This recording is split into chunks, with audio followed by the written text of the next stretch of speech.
So as we think about kind of 10 years out from this, what are some of the really great things you think will come out of this? And what do you think are some of the struggles that some of these young kids will face? The athletes who, like you said, make this about leadership and building a brand and a nest egg that they generated in college will, be fruitful for their future. If you think about the nest egg that you could have, whether you play at the next level or not, from 6 figures, from 7 figures, because you were valuable at that school, for your athletic ability and your platform that you had as your name, image, and likeness. Like we talked about, transfer to real estate. You could transfer to seed money for a business. You could be an investor in somebody else's venture capital funds. So that could actually be a business venture for you. Or you could continue the brand of you, and you could allow other businesses to continue to profit off of you. You could come into them and know that you're going to be the marketing manager immediately because of what you learned in college. You could come into them and say, I was exposed to this area of business, and I already know a lot about it because I've already invested. Welcome to the Exceptional Companies Podcast, a podcast for purpose-led entrepreneurs looking to master the art of buying, selling, or optimizing small businesses. Your host, Chris Seegers, founder of Exceptional Companies and author of Selling Main Street, has over a decade of experience starting, buying, and leading successful businesses. He's here to guide you through the complex world of business transactions and growth. Each week, we dive deep with actionable insights, expert interviews, and real-world strategies to activate and equip you to live exceptionally and build exceptional businesses. Now, let's dive into today's episode. Here's your host, Chris Seegers. Welcome to the Exceptional Companies Podcast, where we discuss how to buy, sell, and grow your business to serve your personal and wealth goals.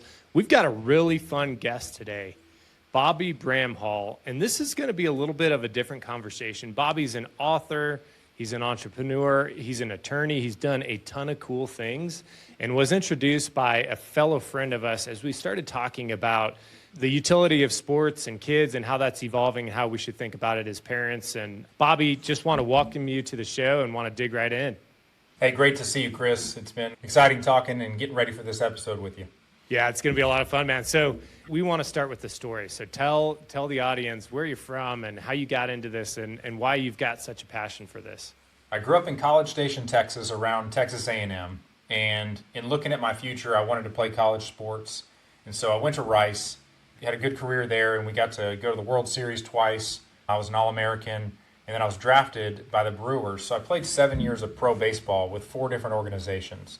And that kind of set me on my path to know that I was going to be in sports probably because that's what I was good at, but I also had a lot of experience on the player side as I was looking at my professional career after my playing days were over.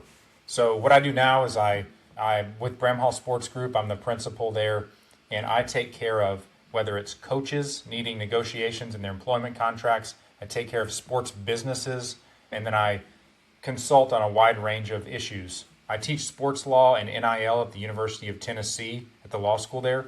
So I'm able to have that platform and really understand what it is that students and professionals are needing to learn and understand while I'm staying on top of the latest current events and everything going on in sports, especially as we know NIL is a big issue these days. I got started because when I was playing baseball, I started my real estate venture. So with my first signing bonus, I bought my first rental property. Nice. And that just spurred into Airbnbs. I own a campground and I own 2 wedding venues. So I balance that real estate endeavor with what I do now on the daily basis is the Bramhall Sports Group initiatives and taking care of my clients. So it's kind of fun to be on both sides of things. The real estate often, when I was starting this Bramhall Sports Group, holds me up. It allows my family to have food on the table and a good business on the side that I'm able to have great staff that run it on the daily basis, while I pursue my passions in sports and really do what I feel like I was called to do, is make a change and influence in the sports industry. I love that, man. So do you have kids, I assume? Yeah, I do have a 1-year-old. She just turned 1 2 days ago. Congratulations, man. That's amazing. I love that. So I want you to back up to when you were playing sports as a kid. Walk us through the lessons and goods and bads, right? Because we have a 10, 8, and 6, and I was not good like you, but I played in high school. And we're talking through the utility of sports, right? And as there's more pressure and now there's compensation and other things, like walk us through a little bit about you being a kid playing sports and what worked, what didn't work, what allowed you to succeed at such a high level, and then some of the things that as you're coaching parents that have kids that may be coming through that program, just some of the wisdom you impart to them. You know, it's such a fine balance. You have the kids who do have the athletic ability to be there, whether they had a father or mother that was athletic and understood, you know, how to play sports. And then you also have the experiences that create this drive and this fire in you that makes you push harder and go further in the future. So I was fortunate to have both. I had a father who played at Texas A&M. He was a team captain in 1981. And so I had this background in sports where my parents knew the sports market and knew, you know, what to involve me in Little League kind of thing. But we also had a team in Little League that won the Texas State Championship. And so we were going to Williamsport. We were a game away. We lost in 9 innings on a squeeze bunt. So oh, man. It was one of those deals where I had a team that pushed me and made me feel like I needed to make that all-star team and keep going. But the other side was I had parents that knew where to put me and how to throw a baseball and that kind of thing. So it was exciting to have that foundation. Now, you have those experiences later that you could have said high school's it for me. You know, I had a good career and I'm done. But then you get an opportunity to play at a national championship school like Rice, and then you say, who do I want to be? Do I want to be somebody that was just on the roster, or do I want to be an impact player? There's another drive. So you're doing speed training at night after practice. So can we pause there? Like, what is an impact player? Like, give me some differentiators, because that, as we watch, so I coach our kids in baseball right now, and we've got a bunch, they're playing lacrosse and soccer and other things, but we've really found that like the coaches are not coaching on the important things, right? Like the core values and the quality of the human being. It's more just about like, hey, let's be really good at this and let's focus on the kids that are good and maybe the kids that aren't getting attention. But let's back up to that. That's really important. Like, what is that distinction between just being on the team and being an impact player? Yeah. I think impact players are natural leaders, and I think they understand that when things get really hard, that's when you have an opportunity to be better than everybody else. Instead of, oh, it's hard and we're all going to fail at this or not move forward. I think the impact players have a drive that doesn't necessarily depend on their surroundings or what they're seeing at the time. They have a vision that's way beyond maybe that day. And so when tough things come, you're always able to push through that vision to know where you need to get versus, I think I'm just having a tough year and I think this is going to be it for me and this is my ceiling. Instead of accepting the voices from the outside, you've got something on the inside that says, I got to find a spot. I don't care where it's going to be, and it might take time. An impact player to me was somebody that really influenced the outcomes of whether it was games or entire seasons. And there were players on my team that were awesome people, but they just were happy being on the roster or attending Rice University. They weren't necessarily hungry to be, top of the conference, top of the league, and an opportunity to play, at the next level. I love that. So as we translate that to business, Jack Welsh, who runs GE, he's a pretty crazy character, but he had this bar graph that's actually kind of Pareto's principle. It's kind of 80-20 and bell curves, but it's like, hey, you got your A players, you got your B players that can convert to A players, B players that won't convert to A players, and then C players. And we've found that in business, and we've really, struggled to recruit A players. I think there's less and less of them that show up and say, I want this exceptional life. I'm willing to put in the effort. And if you're going to coach me, I'll do whatever it takes. Even on the sports teams, I've seen, this kind of lackadaisical attitude. And I said with my co-coach, I said, look, every day when we do a practice, we're going to start with a little bit of a lesson, right? Like how you do anything is how you do everything. Let's just start there. Guys, when we're warming up and you're missing catches, that's how we're going to play. Right. So like it is important as soon as you step on this field, you've switched the switch to I'm a little 10-year-old kid just goofing around to I'm here to play sports. I'm here to do well. I'm here to grow and learn something today. But it's been really tough as I think we've got a culture of just kind of like you be you and, lack of accountability. Was it your dad or like who really instilled some of those? And are there some stories of like very impactful situations that happened in your life as you were younger that kind of taught you some of that? Yeah. We had that team I was telling you about in Little League. We had a pre-year meeting before that season, and we talked about poise, and we talked about understanding that if we can outwork people and stay together, there's nobody that can beat us, that we had what it takes. And so winning the game on the line is going to be the difference for us in going to that next level. Now, I'll tell you, in college, I knew after my freshman year that it was going to be more than my ability that's going to make me better. I wasn't just going to be able to walk in and be the best athlete anymore like in high school. I started my second year at Rice, I started running once a week with a speed coach at the college track on campus for 2 hours. Nobody knew I was doing it. It was, paid on the side, and I was trying to get faster and stronger with this incredible guy named Sam Connor, who basically changed the way I saw my sports career. He kept telling me, nobody is out here at 8 o'clock at night. Nobody's working harder than us. And he would just circle me as I was stretching, and he would like instill these core principles in my mind and brainwash me. Nobody's better than us. We're going to get better. We're going to get stronger. And I don't know that he knew that I needed that. I think he just thought I might have been a client at the time. Well, all of a sudden that year I got better. I got stronger. And I knew when I showed up, there was nobody that had been running sprints at 8 o'clock at night after practice, after school. I think those moments you look back and you say, man, it took me a lot to grind through that. But like you talked about, are you going to be an A player? Are you going to do the things it takes, whether it's sacrifice or just devotion? Doesn't have to be called sacrifice. It can be called devotion to live that exceptional life on that next level. Or are you going to be somewhere right in the middle where you just kind of are happy with whatever comes to you? Yeah, I love that. So walk me through, and after this, I want to dig into NIL because I think that's such a big topic. But walk me through who helped you, and maybe it was just you and kind of the learnings you had, but as you became a pro, the amount of folks that are professional sports athletes that are bankrupt is massive, right? And a lot of them get really bad counsel, start making great money, start spending great money.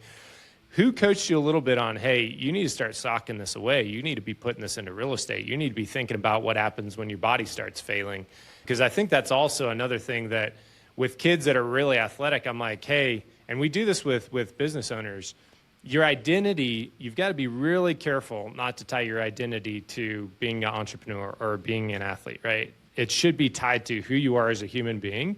Because then when the athlete thing fades or you sell your business or the other things, it really is not that big of a deal. You're like, hey, I'm a great father. I'm a great husband. I've got these unique abilities. I love serving in this way.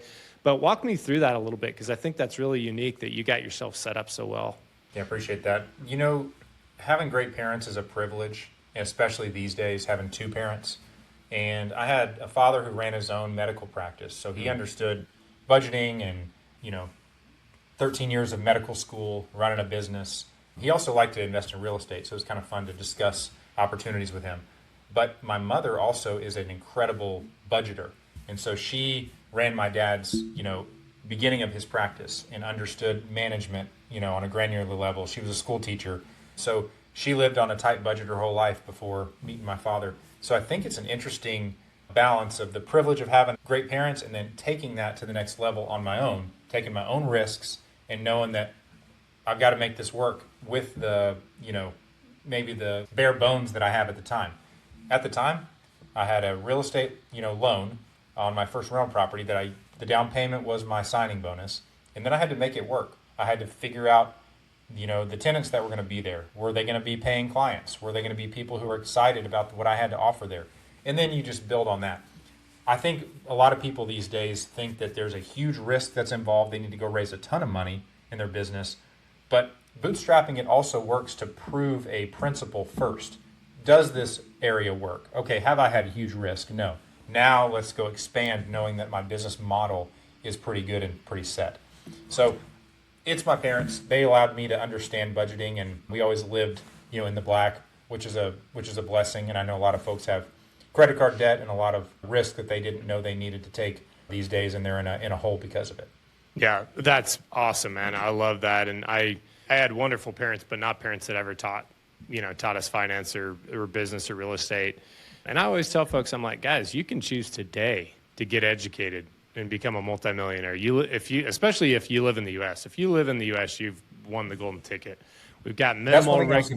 Yeah, go ahead. Yeah, I was going to add. Sorry to interrupt you, but just like you said, I think YouTube and other resources online. If you didn't have great parents, you have the ability to go learn from the best. I think sure. Alex Hormozy has awesome marketing, for example. He gives me a lot of marketing tips for my business.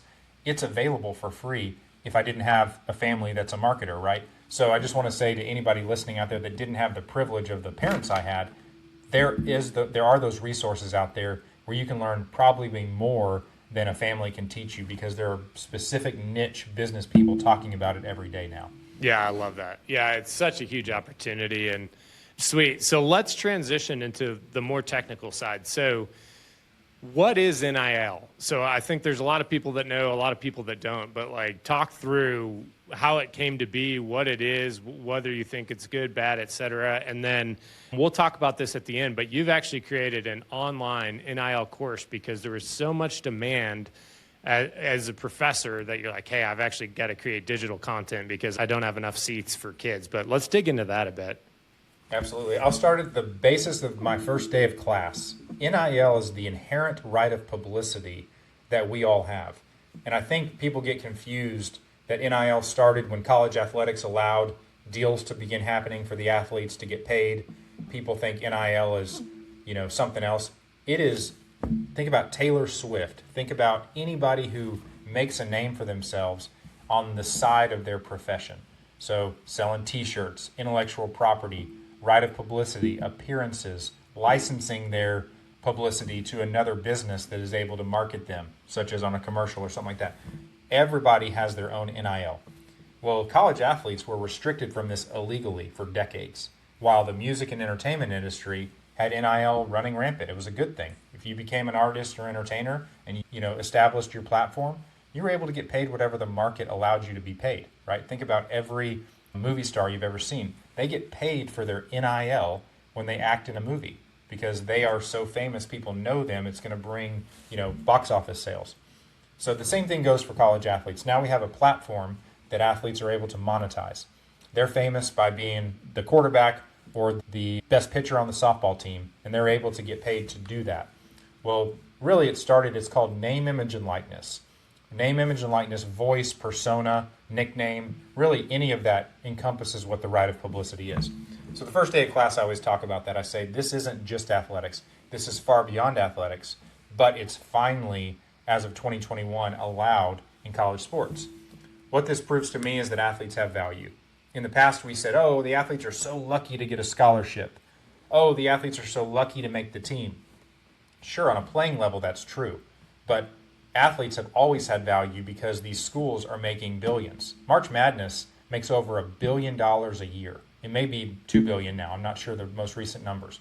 You're talking about value on the court that these athletes are not getting paid $1 to shoot a basketball. But now we show, okay, they have NIL. Okay, well, we can pay them for their NIL, but they still can't be paid for shooting a basketball, which is kind of crazy. So I think we're working through the employment model and what's coming in college sports with all these, legal cases and arguments. But if you look back, you see pro baseball, pro basketball, soccer, any major sport, there's NIL already negotiated in the collective bargaining agreement with the league. So the union, which represents the players, negotiates against the league from time to time. And they have a bargaining agreement that allows them to have the shared profits and shared responsibilities of the league. Well, NIL is negotiated in that. So they say, players, you get 51% of TV deals because we know people are watching you. They're not watching necessarily the Braves. They're watching the Braves player. So the Braves and the team say we'll split it 50-50. I mean, those are normal negotiations that happen between the league and the union. That is coming in college sports, and it needed to happen when it started, 4 or 5 years ago, but we're still getting there. So that's what NIL is, the right of publicity that is now turning to college and high school sports from player value. That's really interesting and goes back to our previous comment about identity. I'd be interested to see how this plays out over a 10-year period. But if you can coach young athletes to say, actually, you don't need to be the best athlete, but you need to be great at communication, and you need to be able to articulate and create a personal brand and something that people know, like, and trust. That may be more valuable than the salary you get paid to play for as long as you can play before you blow out a knee or ankle or whatever it is. And it's been really interesting. We don't watch a ton of sports as a family just because we're outside so much, but it's been interesting to see some of the talk show hosts that really weren't that good of athletes, but they've understood the NIL piece of it, and they basically were like, hey, I want people to see me, see me communicating well, see me saying things interesting about the sport, about everything. And now those careers are actually much more valuable than what they were making when they were athletes. And once again, this is what I tell entrepreneurs as well. It's always a season. You might be able to be a business owner for 20 years and then you have a health event or you've got to sell or something changes. It's the same thing as an athlete. So how do you think about this as this long-term career as opposed to just when you're an athlete, right? Like, how do you take that brand and the things you've learned? It could just be leadership. Hey, you're going to be a leadership coach, or you're going to buy your own business or own real estate or whatever it might be. But you've got this platform now that you own that you can start building into that's going to be something with a long tail. How do you think, so as we think about kind of 10 years out from this, what are some of the really great things you think will come out of this? And what do you think are some of the struggles that some of these young kids will face? The athletes who, like you said, make this about leadership and building a brand and a nest egg that they generated in college will, be fruitful for their future. If you think about the nest egg that you could have, whether you play at the next level or not, from 6 figures, from 7 figures, because you were valuable at that school, for your athletic ability and your platform that you had as your name, image, and likeness. Like we talk about, transfer to real estate. It could transfer to seed money for a business. You could be an investor in somebody else's venture capital funds. So that could actually be a business venture for you. Or you could continue the brand of you, and you could allow other businesses to continue to profit off of you. You could come into them and know that you're going to be the marketing manager immediately because of what you learned in college. You could come into them and say, I was exposed to this area of business and I already know a lot about it because I've already invested. So I think that athletes need to understand that they're building a nest egg. So don't spend that money on a Lamborghini. We all know the athlete is really risky to do that, and they're 80% bankruptcy in the NBA, right? They all spend their money too quick, and then they don't have a lifetime of an NBA career. It was usually for a finite period. But let's look at 2 examples from women's athletics. The Cavender twins, they transferred from Fresno State to Miami to play basketball. Well, we know that they are Instagram famous and Facebook famous, and they have their marketing side, but they were also good athletes. They were paid to come play basketball in Miami, and they were good at their sport. On the other hand, you have Livy Dunn. Everybody knows her. Paul Skeen's girlfriend from LSU. She was a gymnast, also an incredible athlete, but she used hers to be just a brand, right? She wasn't necessarily getting paid to be a gymnast. She was getting paid by all these endorsements and all these companies to be the face of their brand and to advertise for them. So she's built a brand on her athleticism, but based on something different, where the Cavender twins were paid to go to Miami to play basketball, and they also have an NIL platform. So I think both work. I think you can be paid based on your ability, and so you can be famous at the next level and compensated accordingly for what you give the sport, or you use the sport as a platform to make money, generate interest in the sport, but it doesn't mean you have to become the LeBron James of that sport to say that you were successful in your NIL ventures. I love that. And so we've got a wealth firm, an M&A advisory firm, insurance company. We've got 10 different businesses we own. We've raised a bunch of capital in oil and gas and just done a lot of fun things. And I love working with professional athletes and special forces, ex-special forces folks. And they've got a lot of commonalities. And it goes back to teaching our young 10-year-olds, hey, what you do is, the small things turn into big things, like how we practice is how we play. If you take the same intensity that you were doing where you're like, hey, I'm running at 8 p.m., no one else is running, whatever you're doing next, you could be a financial advisor, you could be a VC guy, you could, whatever it is, right, guy or gal. Then when I step in and I can talk to you and say, Bobby, hey, you're like, hey, I started this real estate fund, and this is a fake case, but I started this real estate fund, and here's why it's going to be successful, because I did this for 15 years, and I'm taking that same level of process and intensity that I took from sports, and I'm translating it into real estate or financial advisory, whatever, right? If you've already started building that bridge, then you've got this personal brand that's really like, hey, I am just a person that's trustworthy and does incredible work and has integrity. And really, you don't kind of really care where it ends up, right? If that person is, I've got some guys a guy that mentored me for, a decade that was in oil and gas. And he said something so beautiful. They sold their business for $12 billion. I mean, just insane outcome. And after he sold, and he was in the armed forces and, grew up really poor, and this was like incredible, right, for his family. And I said, hey, Dave, what are you doing next? And he's like, same thing.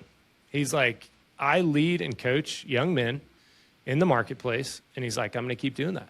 Now, I may be doing that somewhere else, but like what I do is the same exact thing. Like I show up with integrity, do the same things I was doing before. Like my brand is on point. It's the same thing I was doing. And I've really been trying, because I didn't get that coaching when I was young, right? Of like, hey, it's kind of the personal brand just reads through. I've been coaching young entrepreneurs to say it's so important now to start thinking about who you are, how you present yourself to the marketplace, because ultimately that's what people are looking at. So I love that, man. I think this could be really, really useful. A question that we love to ask our potential clients is, do you know what your business is worth? And if you sold your business today, would it fulfill your personal and financial goals? If you're a successful business owner, but you don't know when or how to sell your business, and if you've ever wondered what each additional day in your business is actually costing you, we'd love to chat. If you're ready to spend more time with your family, your friends, or traveling, come sit down with our team, because when you work with exceptional business advisors, we'll help you build a blueprint to sell your business successfully and help you create, capture, and achieve your dream life. Don't wait for the right time. The time's now. Go ahead and scan the QR code or book a discovery appointment at excoadvisors.com. So what do you think are some of the, as you mentioned, kind of 80% bankruptcy with folks that are maybe even a little older, maybe they're 22, 23. What do you think are some of the downside risks for young athletes, maybe if they're 17, 18 now, that know they're coming into some money? And then are there good resources that you know of, or is that a little bit of what you do in your firm? Like, how are people going to coach these young athletes to have the good outcomes you did? Athletes need advisors at any stage, and that's whether you're starting a business or you're trying to maintain your money. So obviously there are financial wealth management firms that can handle, but I don't think what there are the entrepreneurial representation firms where you continue your own brand and let's grow it. I think those are less than, yeah, we'll take your money and we'll take a fee off the top and we'll put you in some big stocks. Okay, those are fine. That keeps your money where it is. But we need the folks that are realizing that wealth needs to build from this opportunity where the athletes already have a platform to build it. I think the future needs to be athletes being educated at a very young age when they start making this money in college. I think that's what's lacking. They're doing financial education at schools and the NCAA requires it, but I think they only go so far as to say, file your taxes, be responsible. You know, that hasn't worked in the NBA or the NFL with a lot of players. Why would it work just telling that to an athlete? You got to instill the vision in them. And the hard thing is a lot of people aren't going to work unless they're being paid. So they're not going to share that information unless they have been hired, you know, to be an advisor for an athlete. So it is up to the athlete themselves. And I think we all have made mistakes. I think we all have invested in things we wouldn't have invested in before. I think the same thing goes for Hollywood. We see folks who made a lot of money at a young age not get those future opportunities and think that it was always going to be there. That's going to be the same situation for athletes. That doesn't mean that they don't deserve the money they make and that they don't have the opportunity to say, my career is not going to last forever. And because I've understood that, makes me on the next level of people. Because as we all know, we all make money at our jobs. We all make money on a daily basis of some sort. It's the people who can put it away and live below their means, but also invest in their futures. They're going to be successful. And I don't think that takes... Everybody should know that that's the case, and they should be able to educate themselves on that principle. Yeah, I agree. It's very simple. Like there's kind of 2 or 3 ways: buy real estate, buy a business, or invest in the market, and figure out how to do it. And the only way you're going to have capital is if you're spending less than you're making. And that, like, my wife and I are not, you know, we're definitely not top of class, not smarter than anybody else. But when we were younger, we just said, hey, when we started making good money, we said we are going to live on like 40% of what we're making, and we're going to invest 60%. And most of our friends were going on the trips, buying the newer vehicles, expanding their houses. And we're like, hey, you know, I want to be 40, 45 and not have to work anymore. And the only way to do that is to go more intense, just like practicing, right? Hey, if I want to run at 8 p.m., well, what does that look like? It means I'm saving more money. I'm buying more real estate deals. If somebody's buying one house, we're going to try to buy 5 houses a year. Somebody's bought one business in their entire career, we're going to try to buy one every 2 years. And I will say, like, the U.S. is just the greatest country in the world for that. We're capitalistic. It's all about freedoms and self-responsibility.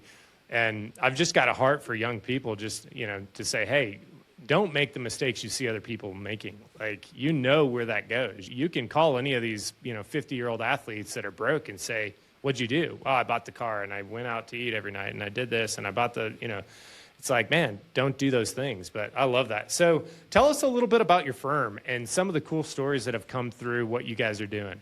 So we ran the Rice University Collective last year. And so I was basically an independent contractor, Bramhall Sports Group, to run the Rice University Collective. So we did all general manager operations.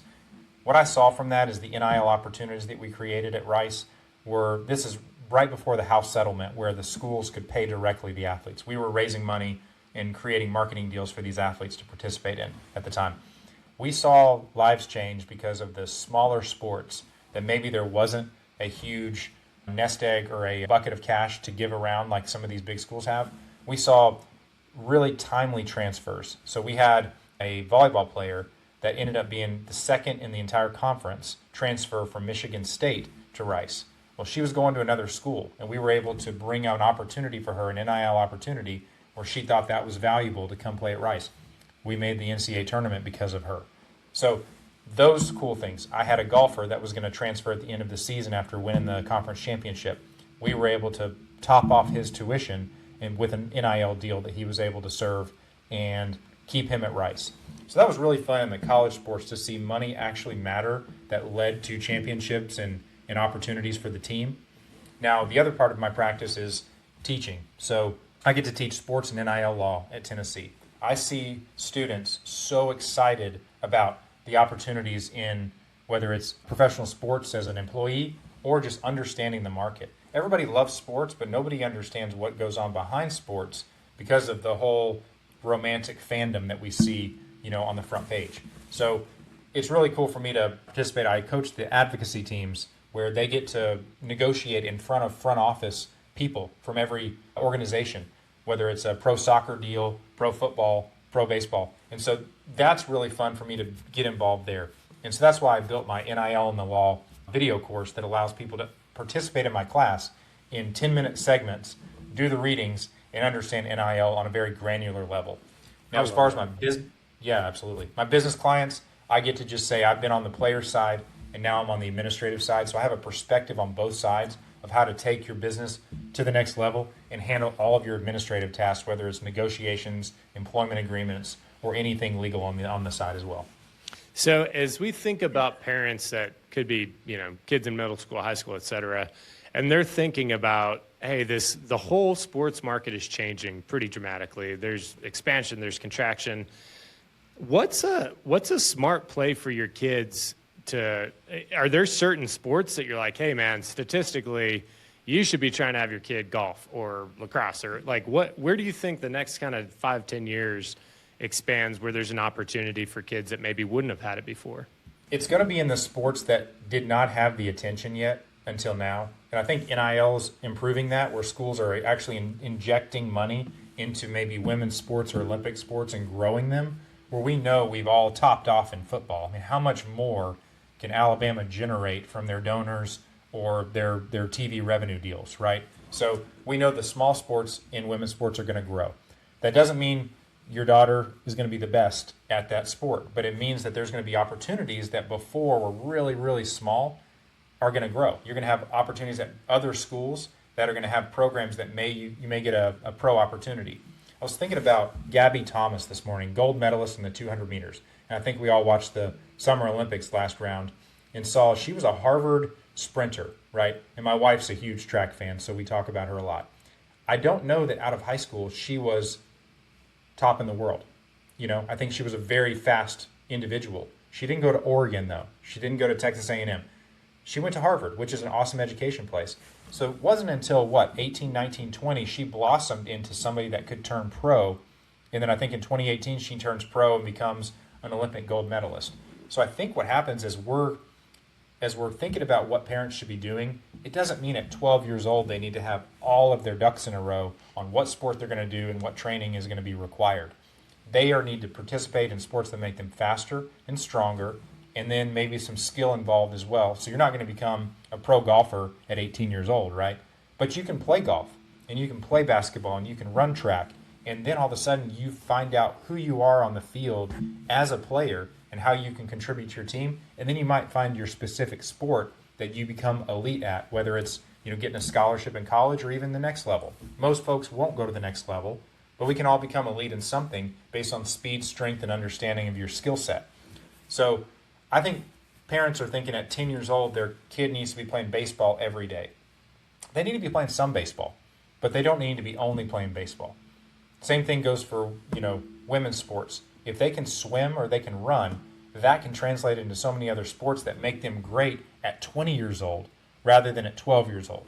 So I always say, get a very well-rounded opportunity in every sport you can, but start focusing on the things that you want, because you're not going to learn to throw a baseball at 15. You're going to have to learn to throw a baseball at about 6, and then you grow that. So that's my best advice, is just to be very well-rounded, but also start finding a vision in where you want to grow, and the skills that translate to any sport really can make you somebody at 20 years old that you didn't think you were at 14 or 15 yet. Yeah, it's been really interesting. So we're still in oil and gas, but we were heavy into it since 2012, and we got to know Cody Campbell and do some deals with him, and he's super involved in Texas Tech. And once again, I'm not like a crazy fanatic sports guy, but it's been really interesting to watch like how they've funneled capital and influence towards women's softball and track and like things that Tech wasn't necessarily known for, not that they weren't good at it.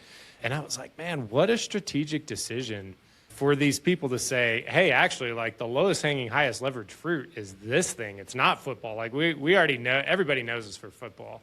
We're going to keep doing that well, but like we've got these other 3, 4, 5 things that we could become known for and attract a ton of attention and obviously it's a revenue generator, right, for the school. Like it's a business organization at the core of it. But I found it really fun to kind of watch him, and he's a brilliant guy. He and John Sellers, who run Double Eagle, they're both really brilliant kind of strategic business guys. But it's been fun to see that. And, our kids are 10, 8, and 6, and we've really started thinking about that. Like, should we be focused a little more on swimming, like you said, and running, and they're playing other sports as well, but, maybe tennis and golf and some of the things that it's like, hey, they might have an opportunity there at a school that wasn't able to do that before. So that's fascinating. Let me ask you this. So as you think about, and this is more a parent question, like, is there kind of an appropriate time to start niching down? You touched on it a little bit, but I see a lot of our friends that are like, hey, our kid is only going to play lacrosse, and they're 9 years old. And I'm like, man, that seems pretty intense. And like, your kid doesn't seem that good at lacrosse. I mean, he's fine, but like, it seems like a pretty big move to make like 9 years before they graduate. How do you approach that, or what have you seen as a good model to help parents as they start having that conversation? I wrote a book about this. So I wrote a book called Who's on First? Everything Baseball Players and Their Parents Need to Know. And it was the journey from Little League to pro sports or pro baseball of what parents needed to know at every level. And so whether it was athletes, agents, and advisors at that time in their career, or what's going to happen at your junior college first day and what you need to be expecting going into junior college baseball. There's every level kind of explained as a reference guide there. For parents, the one thing I see is at 9 years old, sure, lacrosse could be their best path because they have the skills already and the understanding of lacrosse. But if they played soccer or they ran track or they did powerlifting or something going into junior high and high school, don't you think that makes them a better lacrosse player? That's what I always say. So some people don't have another sport that they're good at or they want to play. And I don't say get involved in something you can't stand. But I think whenever you're in all sports, it makes you well-rounded, whether it's just grit and toughness of doing something you didn't want to do for a while. I played high school football, but I was never going to be a college football player. But you know what? High school football, doing the mat drills at 6 a.m., 2-a-days in Texas, where you're throwing up after your gassers on the second practice of the day. We used to run hundreds and pull tires with a vest around our chest and just run across the parking lot pulling these giant tires. That wasn't going to help me be a better baseball player, except for the fact that I was tougher and stronger because of those workouts. And that was all the way through high school for me. So I always tell the 9-year-old lacrosse parent, make sure they're getting active in every possible area, and it's not just lacrosse, because ball sports all translate. If you can shoot the basketball, you can probably throw the lacrosse stick, and that's how, to me, it's going to translate. Now, I do think at a certain point, like you asked, Becoming elite requires a devotion that is more than everybody playing rec sports, right? So usually that window starts about 12 to 14. And I played with Lorenzo Cain, who I think he was the MLB MVP one year. So he was on my team with the Brewers in the minor leagues. He didn't start playing baseball seriously until he was 16 years old. He is the absolute outlier of that because I don't think he grew up in the scenario where he had the resources to do it. And then he got on junior college, and his junior college coach allowed him to have the reps that got him better. Well, it wasn't until 5 or 6 years into pro baseball that he stopped missing pitches that he should have hit, and he started understanding who he was. But he was always the guy that could run a 6'3", 60, run, track down any ball in the outfield, have a great attitude, and hit home runs on a fastball. But it took all of that well-roundedness from 16 going forward to actually make him a Major League Baseball player. I don't think that's the case for most people. If you start at 16, you're probably not going to get a chance. And so really 12 to 14, you got to figure out what sports you're great at and then balance it around with an off season that just runs track or an off season that just plays football and pick up some skills from there because you're not going to lose it. You're just going to become a better athlete. I love it. Okay, so we're getting towards the end of the podcast, and these always go so fast. It's incredible. Sure the do. Great conversation we're having. But as we think about a 25-year-old, and I'm going to pose this in two different ways. You can answer it whichever way you want. But if you're coaching a 25-year-old that's either a young entrepreneur that's like, hey, I want to be in business, I want to be in the marketplace, and you're a business owner and you're a real estate investor, or it's a 25-year-old athlete that's saying, hey, Bobby, I can tell I'm getting towards the end of my capacity. What's some wisdom you'd give them in 2026 for how to focus, what to do next? I'd say have a vision, but you're not going to accomplish what you wanted to in that first year. You're going to get pretty far towards your goal, but you're not going to be anywhere close of what your vision is, and that may be discouraging. Whether it's figuring out the budget or actually making a profit or whatever it may be, it's in 10 years, you look back and realize, I never knew I could get that done in 10 years. But you think, man, I can do a whole lot in a year. No, people underestimate what they can do in 10 years.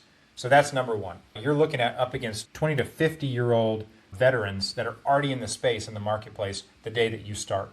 So your competition, you got to give yourself some grace. You're 25 years old, but it's your first year on the job in this area. Somebody else is 60 years old. They've had a lot of failures, a lot of successes, and a lot of resources at that point to make the win. So give yourself some grace. I would say also owning your own business, you are the beginning and the end, and nobody is going to care about it like you do. So you need to learn your business backwards and forward before you ever delegate. That's the one thing I did well is I ran the entire company by myself, every aspect, until I was completely exhausted. Then I hired somebody and I was able to train them and help them. So when I started my campground, I have 4 glamping tents that are really cool, and then I have 4 actual tent camping sites. I started with 1 tent, and I realized if I can fill this, then I can teach somebody how to take care of it like I do. And then you expand from there. But it wasn't because every complaint comes into the owner. If the owner doesn't know why they're complaining or that they would have seen the same thing, they can't be a understanding spirit back to that person that's complaining to fix their business unless they have seen it themselves. So take a little more time for yourself than you need. Understand in 10 years that your vision can be accomplished, and then run things yourself and understand things on a granular level before you start hiring an outside help, or you won't understand what's broken when it goes wrong. Kind of like a mechanic. They got to know the whole engine to know how things work together and what needs to be fixed. I love that. All right, so to close, I want you to share kind of where people can find you, but then close with what's a tool, a book, or a resource that's been a game changer either this year or just in your entrepreneurial journey that you're like, man, this is the thing I come back to. I'll probably throw you a curveball here. Where you can find me, bramhallsportsgroup.com. You can find me on LinkedIn or at bramhallsportsgroup.com. I'm happy to share all of my resources for you. I have a free NIL ebook called NIL Express that's basically a guide for parents and students and athletes to understand NIL on a basic level. The curveball I'm going to throw you, the book I read whenever I was 2 years into my pro career was called The Fountainhead by Ayn Rand. Oh, yeah. And that is an incredible, not about sports book that was written 100 years ago about valuing basically your life and your achievements over the popular opinion. And it allows capitalism to rise, that we are in control of our own destiny, and it's us who get to decide our futures rather than some socialist aspect of government or somebody trying to take what we've built. So it's a beautiful story. It's a very romantic novel about the personal achievement rather than the collective achievement of society. So you can apply it to anywhere in your life. It still gives me chills thinking about the impact it made on my life. And so if you're a reader, dig that in, or you can listen to it obviously on audiobook these days. The second resources are podcasts like this. So my favorite podcaster before I met you, Chris, his name is Tim Ferriss. Oh, yeah, and he's great. Tim Ferriss, I don't know him personally, but I've never missed an episode on his podcast. Just listening to people who have already done it ahead of you allow your brain to expand as you're going through your day, mowing the yard or doing something where you're listening to these conversations to see the failures that you can avoid, but also the world of the conversations and expansion that you can have in your own business that you would not have at Whole Foods talking to some guy or even in your job every day. So these conversations allow you to expand your mind as you think about who you need to be, and that nobody is that special. They all started with an idea that went to the next idea and then grew. Nobody just got out of bed and became somebody that they wanted to be overnight. And the families that do, you know what happens? They usually end up pretty rough. These billionaire families have kids that just fell into money, and they don't know how to manage it. It's the people who built it from the beginning understand how to be responsible and grow because it's who they are inside that believes that. So that's what I tell to your listeners is believe in yourself, read The Fountainhead. I love it. I just finished Atlas Shrugged, actually. Let's go. It's like, I don't know, it's 1,400 or 1,500 pages. And I'm a huge reader, but that was one I was like, all right, this is going to be a journey. And I mean, one of the core theses that you just touched on so eloquently is the human mind is the source of all wealth. And wealth doesn't mean just money, right? It's having a great marriage, having a great relationship spiritually, having a great physical health, right? Having a great dream. But the mind is the source of all wealth, and we live in a country that rewards that. So just get after it. I mean, just get after it. It's just unlimited where we can go. Bobby, it's been an absolute pleasure. Thank you for sharing your wisdom on, entrepreneurship, NIL, everything, and we'll have to have you again. Really appreciate you. Yeah, great talking with you, Chris, and we'll see you next time, okay? Sounds great. Thanks for joining us this week on the Exceptional Companies Podcast. Make sure to subscribe to the show on iTunes, Spotify, YouTube, or via RSS so you'll never miss a show. While you're at it, if you found value in this show, we'd appreciate a rating on iTunes, or if you'd simply tell a friend about the show, that would help us out too. If you like this show, please reach out through our website, www.excoadvisors.com for free tools to order a copy of Selling Main Street or to sign up for our free webinar on how to sell your Main Street business.